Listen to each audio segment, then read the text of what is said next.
E aí pessoal, tudo bem com vocês? Eu sou Alexandre Soares, esse é o Segunda Sessão e hoje a gente vai falar sobre quadrinhos, especialmente como o Jair, lá no canal Remember, falou sobre Batman Ano 1, eu quero falar sobre Batman, o Cavaleiro das Trevas e como o Cavaleiro das Trevas mudou o mercado de quadrinhos. Bom pessoal, falar sobre Batman pra mim é chover no molhado. Sou um grande fã do personagem.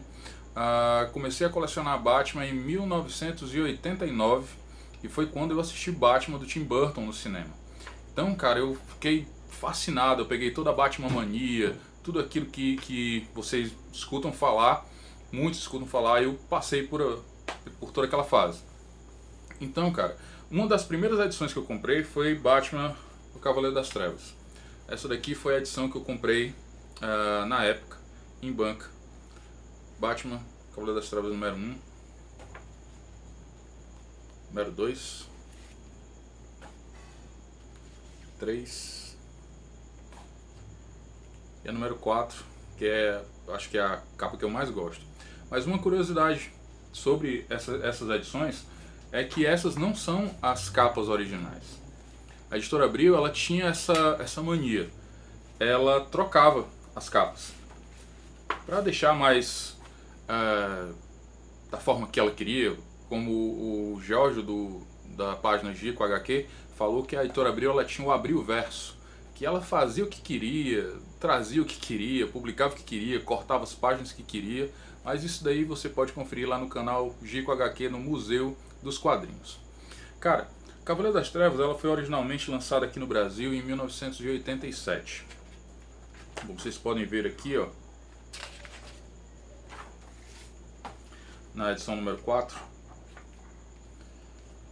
ela custava 22 cruzados na época.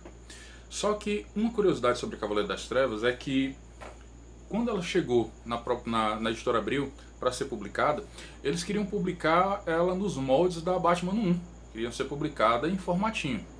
Então teve um editor que, infelizmente, eu peço perdão a vocês, eu não lembro agora o nome dele, eu cheguei a pesquisar, mas eu esqueci o nome do editor.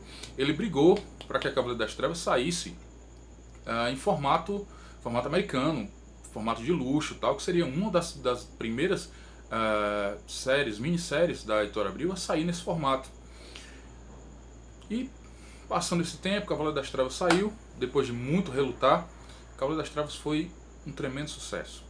Lá fora, Cavaleiro das Trevas foi incrível o que Cavaleiro das Trevas vendeu, o que o Frank Miller fez pelo personagem.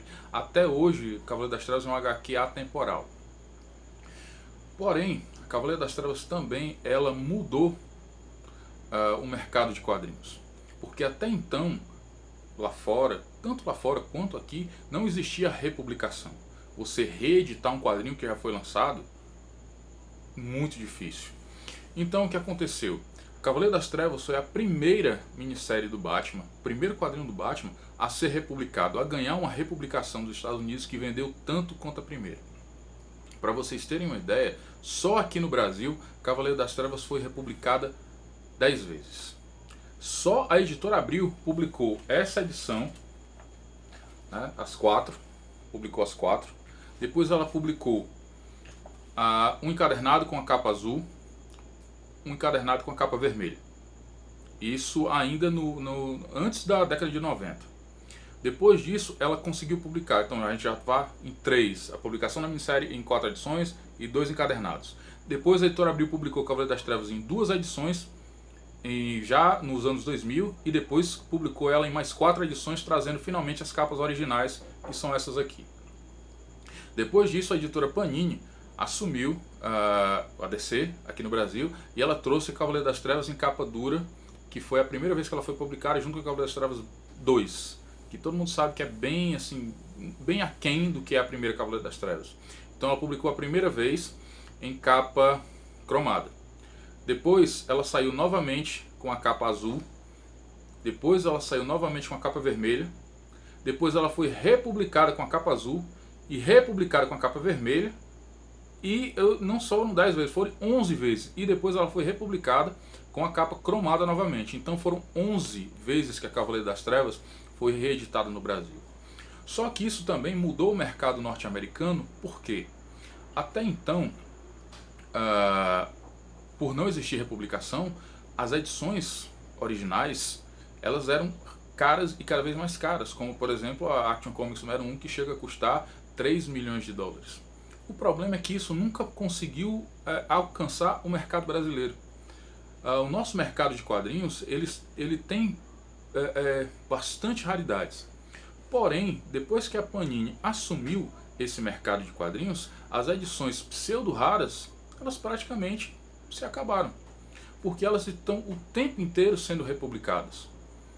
Então, Cavaleiro das Trevas foi republicada 11 vezes, A Piada Mortal foi republicada pelo menos 8 vezes, Batman 1 foi republicado também pelo menos 8 vezes, e não só essas edições, mas assim, para o colecionador antigo realmente, o cara que corre atrás de raridades, no Brasil a gente tem muita. Eu tenho, por exemplo, uma Shazam, uma Capitão Marvel de 1949, é a HQ mais antiga que eu tenho.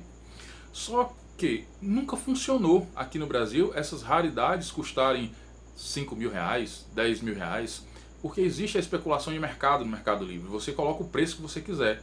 O problema é que você muitas vezes, mas são muitas vezes mesmo, você não está disposto a pagar tudo isso.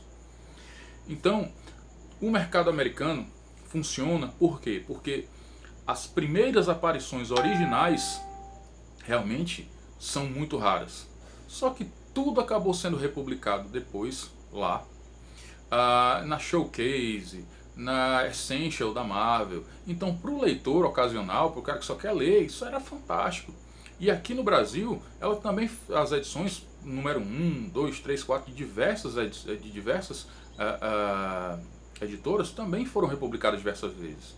Então acabou se perdendo que o colecionador mesmo, o colecionador que quer ter tudo, são pouquíssimos hoje. Existe um colecionador que é o leitor, né? O leitor ocasional, que pode ser que seja muitos de vocês, sejam esses leitores. Você quer ver a edição, mas por curiosidade, não simplesmente para ter na coleção.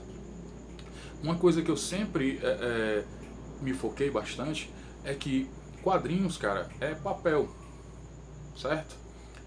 Não precisa pesar, não precisa custar peso de ouro, sabe? Eu acho que você dê, e talvez por isso haja-se essa necessidade de republicações. Como por exemplo, a Panini chegou a ter, pelo menos no Mercado Livre e em alguns mercenários livres, né, como sempre foi, essa edição, Os Maiores Super-Heróis da Terra. Eu cheguei a ver essa edição no Mercado Livre diversas vezes, custando 800 reais, 900 reais. E depois a Panini republicou por 120, depois ela republicou novamente, aí você já achava ela de 80 reais, depois você começou a andar em sebo, você já achava de 50 reais, e às vezes até em feiras, como a gente sabe que existem essas feiras de quadrinhos, muitas, principalmente aqui em Fortaleza, você acaba encontrando de 50, 60 reais, 55, 45 reais, dependendo do vendedor. Então, as pseudo-raridades de 2003 para cá, elas simplesmente se acabaram. Exatamente porque existem as republicações e as reedições. Tudo isso graças ao Cavaleiro das Trevas. Sabe? Então, o Cavaleiro das Trevas, ele não só mudou como você via o Batman, não só as publicações da DC do Batman, como a própria DC inclusive, mas também mudou todo o mercado de quadrinhos, certo? Então pessoal, por hoje é só, e essa edição aqui está guardada na minha coleção. Não comprei capa dura, eu não vi necessidade porque eu tenho, principalmente porque essas edições aqui, o papel dela é 10 vezes melhor do que o papel da capa dura, que não gruda, e o papel tá perfeito, sabe? Nem amarelou com o tempo, cara. Para vocês verem como a Editora Abril teve realmente um capricho exacerbado com essa edição, sabe? Então é uma edição que eu particularmente gosto muito, prefiro 1000 vezes ter essa edição nesse formato do que ter ela em capa dura. Então galera, é isso aí, muito obrigado, valeu, curtam o nosso canal, curtam o canal da Remember, da segunda sessão, se inscrevam e fiquem por aí que a gente vai voltar com mais vídeos durante a semana. Valeu! Valeu, Jair. Agora fica com o Jair para ele fazer os piada mortal. E é pai de cá e pai de lá.